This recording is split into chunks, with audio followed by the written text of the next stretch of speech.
Hey guys, welcome to 𝑽𝒊𝒐𝒍𝒆𝒕 Awakening. Took a Horn of Injustice, featured new Rocket's Nidoking EX with a Tainted Horn attack, hitting 100 base damage for 2 darkness and 1 colorless, poisoning opponents active, and putting 8 damage counters instead of 1 during Pokemon checkup. With our Pecharunt EX and Binding Mochi for the damage boost, 2 Zorua EX for the draw support along with our supporters, 1 Baby Pecharunt and 2 Munkidori to stack on the punishment, 1 Grand Tree, 1 TM Evolution and 1 Rare Candy to help us evolve fast, 1 Janine Secret Art, 2 Choruses Tenacity, 1 Energy Switch and 4 Team Rocket's Energy for the acceleration, 1 Perilous Jungle for the poison stack, and 1 Boss's Order with 1 Team Rocket's Giovanni to pull out any one of our opponent's bench into the active. So that's all for the deck list. Now let's go for some gameplay and see how well this deck works.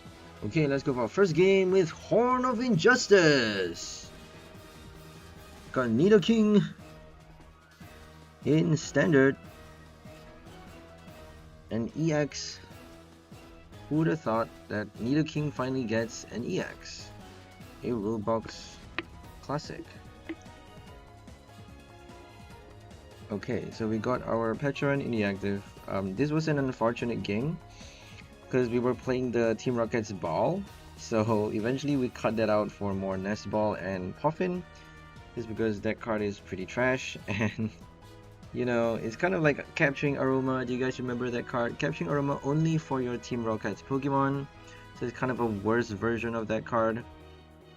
Yeah, so we couldn't bench our Nidoran for this game. This is one of the earlier variations.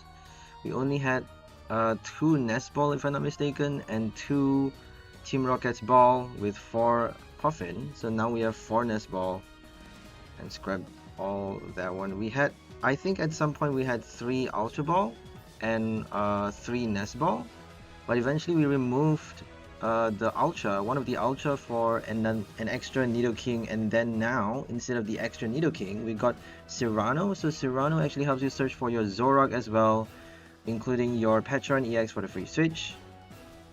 So draw support, mini draw is fine. We don't have 𝑽𝒊𝒐𝒍𝒕 anymore. It doesn't help us get the, you know, the flip the script draw, the triple draw if our opponent knocks us out, because that card, it doesn't really help much since we are tanking quite a lot of damage with our first Nidoking. We want to be attacking fast. We don't want to be giving them the first prize that easily, although that could actually help us though. But if they knock out the right Pokemon, it could be bad for us though. If they knock out our Zorua, if we have the second one prize, or if we couldn't bench the second one, we might be in trouble. Or even if we evolve the second Zorua and then they do a boss knockout our Zorua, we can't, you know, there's no way we can re-evolve it instantly because we got no rod for this deck. Like, I know it's really silly, but I want to try. I want to just try a deck without rod, with no Night Stretcher.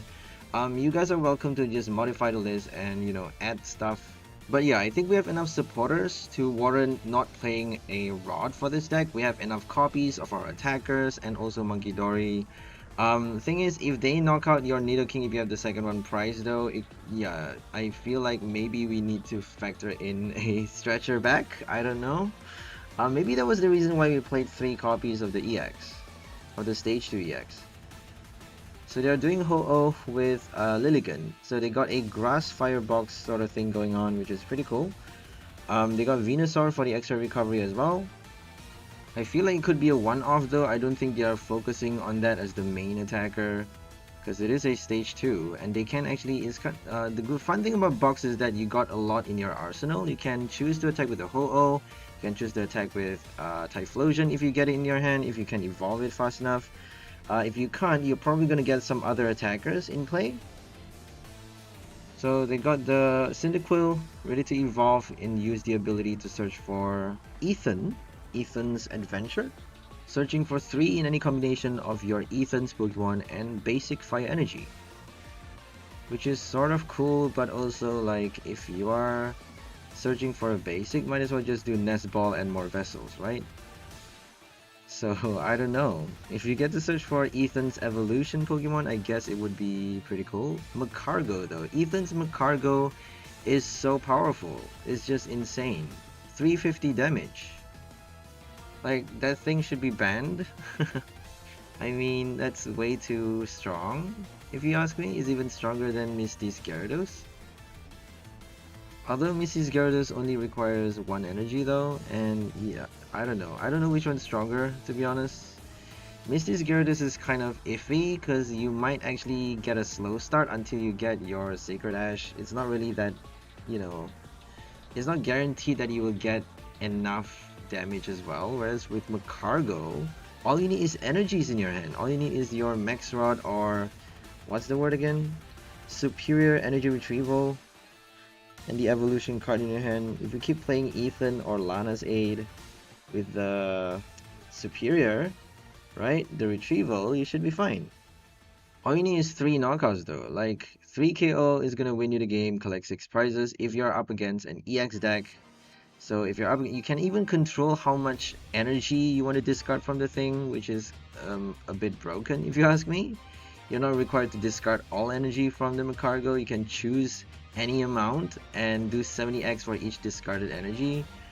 Yeah, whereas for Gyarados is a 1 energy attacker, all you need to do is evolve, attach 1 basic water, so it's, I don't know, it's really hard to tell which one is better. But yeah, anyways, back to the game. Here comes Ethan, getting them the Quilava. And the Quilava actually helps them dig for another copy, so that's kind of a funny cycle. Ethan's search cycle. You could actually think of adding Cleffa to this list, but I don't really want to. I would rather just add an extra supporter, which I probably already did, so we definitely would not be starting without a supporter card. Like if you do, you either already played more than 10 games with this deck, or it's like you are having a really bad day, you know, like it's not the deck's fault anymore because we have a lot of supporter cards now. If you get the wrong ones though, if you get like Colress's Tenacity is fine because you might be lucky to dig for the Grand Tree. If you don't have the Grand Tree in your deck, then you're probably gonna be able to evolve your Zoroark soon, you know. Cleffa is pretty slow though, so if you get like your Janine or your Team Rocket's Giovanni as well early game, you're not gonna be able to draw cards. You can add the Cleffa if you want.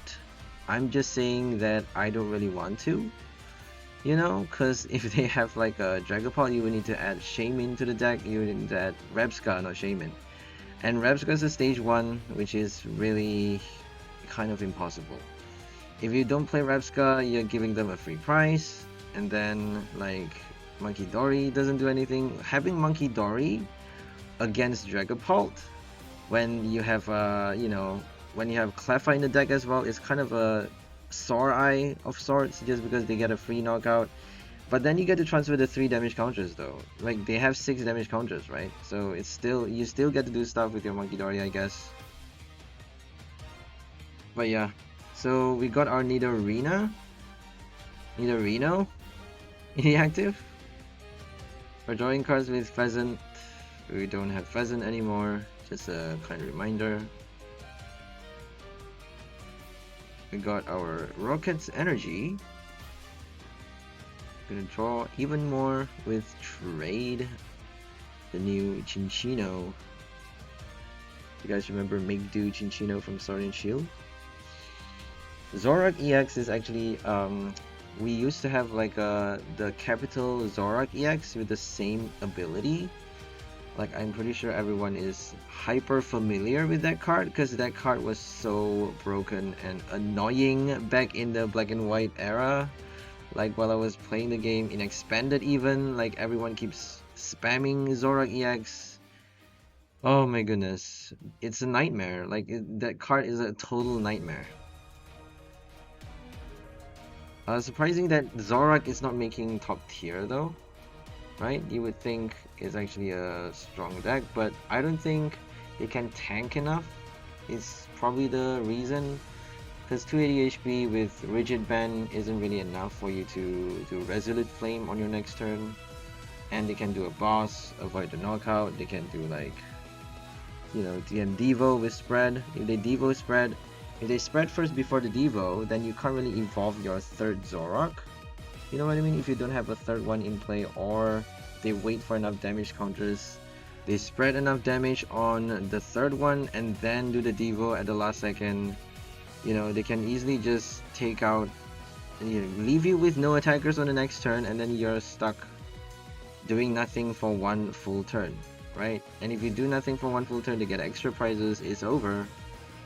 So here comes the dainty Lilligant from Journey Together with an ability that boosts all grass and fire, all of your grass and fire Pokemon by 20, not your opponents. Which is the reason why they're doing a fire grass box. Oh, the ability is pretty cool. Ethan and Quilava for the support. It's not exactly the best support though. I have no idea why so many channels is like propagating, whoa, this is the best deck, whoa, this card is like the best single prize. I don't think so. Like, why just because it's a support and an attacker doesn't mean it's the best of all time. It's barely doing enough damage for a KO. 280, like, come on now. And the supporter card itself is pretty trash, so I wouldn't say it's the best card ever. I wouldn't say Quilava or Typhlosion is the best single prize. I honestly wouldn't. So it's basically the new Delphox though, right? Serena's Delphox, but it's actually not Serena's Delphox. It is Serena's Delphox, but it's not exactly Serena's Delphox, if you know what I mean. Oh my god, this game is confusing. Okay, we got our Nidoking inactive with Mochi. And we got our Perilous Jungle as well in play, which means we're hitting 240 damage across Pokemon Checkup, including the poison effect. So with the 8 damage counter and the Mochi, 140 damage. We got 2 extra damage counter from the Stadium card. But you gotta watch out though, so the max damage you can do across the first Pokemon Checkup is 240. If they don't play a Stadium to discard your Stadium, you basically get 340 to kill off a Station EX if they choose not to switch or retreat. If they choose to attack with the same Pokemon without recovering from the special condition, you got a straight knockout across the first. It's basically a one-hit KO, right? Across the second Pokemon Checkup. If they remove your Stadium though, if you don't have the KO on their EX, then you can actually play your Munkidori, right? Adrenal Brain, knock out the active with damage counters. If you manage to tank with your first Nidoking, if they knock out your Nidoking, you can't use the ability because obviously you have no damage counters in play on your Pokemon. But then you can choose to use that ability later by doing a boss first, because if you pass a turn attacking the same Pokemon, you know, the poison would have knocked it out anyway, so might as well do a boss or Giovanni and then target something else. And then wait for damage counters on your Pokemon. Wait to collect enough damage counters for you to play a Munkidori to basically reverse KO the, you know, the previous EX instead of wasting that one turn doing unnecessary damage for the KO. Might as well play smart, right? So I think I'm just gonna end the voice over here and if you guys focus on the game. Hope you guys enjoyed this video. We'll see you next time. Have a great day and bye everyone!